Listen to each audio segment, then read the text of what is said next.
জলপাইগুড়ির রাজনীতিতে নতুন করে জল্পনা। 3 দিনের উত্তরবঙ্গ সফরে রাজ্যের পুরমন্ত্রী অগ্নিমিত্রা পল। মঙ্গলবার অগ্নিমিত্রার সঙ্গে সার্কিট হাউসে সাক্ষাৎ করেন জলপাইগুড়ির পুরসভার চেয়ারম্যান তথা তৃণমূল নেতা সৈকত চ্যাটার্জি।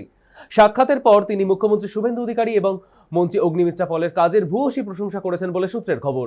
এখন এক সময়ের দাপুটে তৃণমূল নেতার এই বিষয়টিকে ঘিরে রাজনৈতিক মহলে শুরু হয়েছে জোর চর্চা।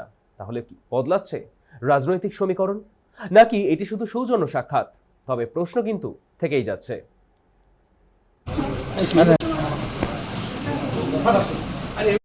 পরামর্শ দিলেন এবং সারা জলপাইগুড়ি আমরা টোটোর সমস্যার কথা বললাম, পার্কিং আমাদের একটা দিনবাজারে পার্কিং শুরু হয়েছে এবং আরও কিছু পার্কিং সমস্যার কথা বললাম এবং বললাম যে আপনার আশীর্বাদ এবং রাজ্য সরকারের আশীর্বাদ করে জলপাইগুড়িবাসীর রাজনৈতিক যুদ্ধে উঠবে জলপাইগুড়ি উন্নয়ন সম্ভব। উনিও সেই একই কথা উনিও বললেন এবং মানে আমি অভিযোগ আজকের দিনে রাজনীতি হয়তো এরকম বেশ, উনি তো সকাল থেকে ভিজিটে বেরিয়েছিলেন, আপনাকে দেখা যায়নি। উনি না, তখন দেখুন আধিকারিকরা তো আমাকে বলেননি।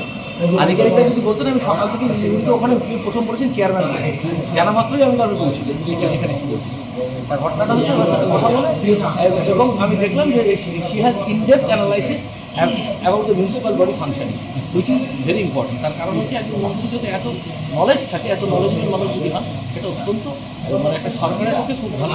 আর যে সরকারের পক্ষে সচেতন থাকে এটা স্বাভাবিক।